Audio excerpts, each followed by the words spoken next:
Dosa idli sambar chutney chutney dosa idli sambar chutney chutney. IPL ಅಂಗಳದಲ್ಲಿ royal Challengers Bengaluru ಮತ್ತು Chennai super Kings ನಡುವಿನ ಹಣಾಹಣಿ ಅಂದ್ರೆ ಅದು ಬರೀ ಪಂದ್ಯವಲ್ಲ, ಅದೊಂದು ಎಮೋಷನ್.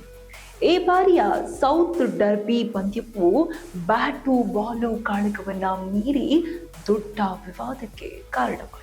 ಬೆಂಗಳೂರಿನ ಎಂ ಚಿನ್ನಸ್ವಾಮಿ ಕ್ರೀಡಾಂಗಣದಲ್ಲಿ ನಡೆದ ಪಂದ್ಯದ ವೇಳೆ ಆತಿಥೇಯ ತಂಡದ ಡಿಜೆ ವರ್ತನೆಯ ವಿರುದ್ಧ ಸಿಎಸ್ಕೆ ಮ್ಯಾನೇಜ್ಮೆಂಟ್ ಬಿಸಿಸಿಐಗೆ ಅಧಿಕೃತವಾಗಿ ದೂರು ನೀಡಿದೆ. ಈ ವಿವಾದದ ಮೂಲ ಏನು, ಈ ದೂರಿಗೆ ಕಾರಣ ಏನಪ್ಪಾ ಅಂತ ನೋಡೋದಾದ್ರೆ, ಏಪ್ರಿಲ್ 5ರಂದು ಬೆಂಗಳೂರಿನ ಚಿನ್ನಸ್ವಾಮಿ ಸ್ಟೇಡಿಯಂನಲ್ಲಿ ನಡೆದ ಆರ್ಸಿಬಿ ವಿರುದ್ಧದ ಪಂದ್ಯದ ವೇಳೆ ಸಿಎಸ್ಕೆ ಆಟಗಾರರು ಔಟ್ ಆದಾಗ ಮತ್ತು ಕ್ರೀಡಾಂಗಣದಲ್ಲಿ ಪ್ರೇಕ್ಷಕರನ್ನ ರಂಜಿಸುವ ನೆಪದಲ್ಲಿ ಡಿಜೆ ಸಾಮಾಜಿಕ ಜಾಲತಾಣಗಳಲ್ಲಿ ವೈರಲ್ ಆಗಿರುವ ದೋಸೆ ಇಡ್ಲಿ ಸಾಂಬಾರ್ ಚಟ್ನಿ ಎಂಬ ಈ ಹಾಡನ್ನ ಪದೇ ಪದೇ ಪ್ಲೇ ಮಾಡಿದ್ದಾರೆ. ಈ ಹಾಡನ್ನ ಸಾಮಾನ್ಯವಾಗಿ ದಕ್ಷಿಣ ಭಾರತೀಯರನ್ನ, ವಿಶೇಷವಾಗಿ ತಮಿಳು ಜನರನ್ನ ಅಣಕಿಸಲು ಮೀಮ್ಗಳಲ್ಲಿ ಬಳಸಲಾಗ್ತಾ ಇತ್ತು. ಅದು ಸಿಎಸ್ಕೆ ಆಟಗಾರರು ಮತ್ತು ಮ್ಯಾನೇಜ್ಮೆಂಟ್ನ ಕೆಂಗಣ್ಣಿಗೆ ಗುರಿಯಾಗಿದೆ. ಹಾಗಾದ್ರೆ ಸಿಎಸ್ಕೆ ನೀಡಿದ ದೂರಿನಲ್ಲಿ ಏನಪ್ಪಾ ಇದೆ ಅಂದ್ರೆ, ಚೆನ್ನೈ ಸೂಪರ್ ಕಿಂಗ್ಸ್ನ ಮ್ಯಾನೇಜ್ಮೆಂಟ್ ಡೈರೆಕ್ಟರ್ ಕಾಶಿ ವಿಶ್ವನಾಥನ್ ಈ ಕುರಿತು ಅಸಮಾಧಾನ ವ್ಯಕ್ತಪಡಿಸಿದ್ದು, ಅವರ ದೂರಿನಲ್ಲಿರುವ ಮುಖ್ಯ ಅಂಶಗಳು ಏನಪ್ಪಾ ಅಂತಂದ್ರೆ, ಗೌರವಕ್ಕೆ ಧಕ್ಕೆ ಉಂಟಾಗಿದೆ. ದೋಸೆ ಇಡ್ಲಿ ಹಾಡನ್ನ ವ್ಯಂಗ್ಯದ ರೂಪದಲ್ಲಿ ಬಳಸಿರುವುದು ಆಟಗಾರರ ಮತ್ತು ಅಭಿಮಾನಿಗಳ ಭಾವನೆಗೆ ಧಕ್ಕೆ ತಂದಿದೆ. ಇದು ಕ್ರೀಡಾ ಮನೋಭಾವಕ್ಕೆ ವಿರುದ್ಧವಾದದ್ದು ಎಂದು ಅವರು ವಾದಿಸಿದ್ದಾರೆ. ಅವಹೇಳನಕಾರಿ ಕಾಮೆಂಟ್ಸ್.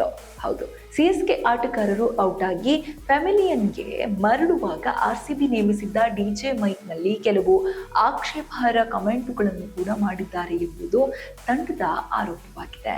ಇನ್ನು ಅವಮಾನ, ಈ ಹಾಡಿನಿಂದ ನಮಗೆ ಅವಮಾನ ಕೂಡ ಆಗಿದೆ ಎಂದು ದೂರಿನಲ್ಲಿ ದಾಖಲಿಸಲಾಗಿದೆ. ಡಿಜೆಗಳು ತವರು ತಂಡವನ್ನ ಬೆಂಬಲಿಸಲಿ, ಆದರೆ ಎದುರಾಳಿ ತಂಡವನ್ನ ಅವಮಾನಿಸುವುದು ಸರಿಯಲ್ಲ ಎಂದು ಸಿಎಸ್ಕೆ ಸ್ಪಷ್ಟಪಡಿಸಿದೆ. ಇನ್ನು ಇದರಲ್ಲಿ ಏನಾದರೂ ಹಳೆಯ ದ್ವೇಷದ ಮುಂದುವರಿಕೆ ಆಗ್ತಾ ಇದೆಯಾ ಅಂತಲೂ ಕೂಡ ಒಂದಿಷ್ಟು ವಿವಾದಗಳಿದೆ. ಏನಪ್ಪಾ ಅಂದ್ರೆ, ಈ ವಿವಾದಕ್ಕೆ 2025ರ ಐಪಿಎಲ್ ಸೀಸನ್ನ ನಟು ಕೂಡ ಇದೆ ಅಂತ ಹೇಳಲಾಗ್ತಿದೆ. ಕಳೆದ ವರ್ಷ ಆರ್ಸಿಬಿ ಆಟಗಾರ ಜಿತೇಶ್ ಶರ್ಮಾ ಈ ಹಾಡಿರುವ ವಿಡಿಯೋ ವೈರಲ್ ಆಗಿತ್ತು.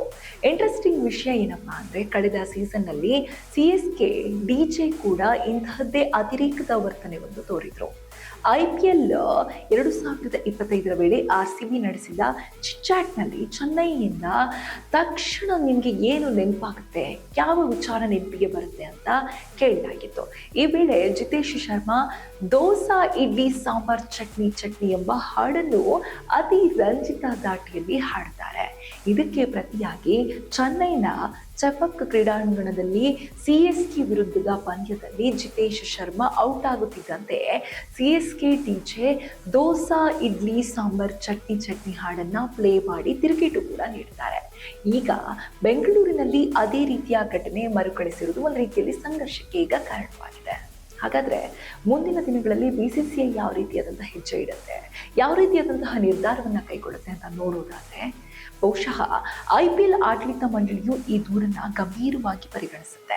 ಕ್ರೀಡಾಂಗಣಗಳಲ್ಲಿ ಮನರಂಜನೆಯ ಹೆಸರಿನಲ್ಲಿ ವರ್ಣಭೇದ ಅಥವಾ ಪ್ರಾದೇಶಿಕ ನಿಂದನೆಯಂತಹ ಅಂಶಗಳು ನುಸುಳದಂತೆ ನೋಡಿಕೊಳ್ಳಲು ಕೂಡ ಹೊಸ ಮಾರ್ಗಸೂಚಿಗಳನ್ನು ಹೊರಡಿಸುವಂತಹ ಸಾಧ್ಯತೆ ಇದೆ. ಯಾಕಂತಂದ್ರೆ ಕ್ರೀಡೆ ಅನ್ನೋದು ಎರಡು ಮನಸ್ಸುಗಳಿಗೆ ಸಂತೋಷ ತಂದು ಕೊಡಬೇಕು ಹೊರತು ಎದುರಾಳಿಗೆ ನೋವನ್ನುಂಟು ಮಾಡಿ ಕೇವಲ ಪರವಾಗಿ ಅವರ ಫ್ಯಾನ್ಸ್ಗಳು ಅಥವಾ ಡಿಜೆ ತಂಡ ಇರ್ಬೋದು ಅಥವಾ ಅವರು ಗ್ರೌಂಡ್ನ ಅಲ್ಲಿನ ಅಭ್ಯರ್ಥಿಗಳಿರ್ಬೋದು, ಯಾರೂ ಕೂಡ ಎದುರಾಳಿಯವರಿಗೆ ನೋವನ್ನು ಉಂಟು ಮಾಡುವಂತಹ ಕೆಲಸ ಮಾಡಬಾರದು. ಮುಂದಿನ ದಿನಗಳಲ್ಲಿ ಬಹುಶಃ ಬಿಸಿಸಿಐ ಕೂಡ ಇದಕ್ಕೆ ಸಂಬಂಧಿಸಿದಂತೆ ಒಂದು ರೀತಿಯಲ್ಲಿ ಕಠಿಣ ಕ್ರಮಗಳನ್ನು ಕೈಗೊಳ್ಳುವ ಸಾಧ್ಯತೆ ಇದೆ. ಮುಂದಿನ ದಿನಗಳಲ್ಲಿ ಈ ಎಫ್ಐಆರ್ನ ಮಹತ್ವ ನಿರ್ಧಾರ ಏನಾಗುತ್ತೆ ಕಾದು ನೋಡೋಣ.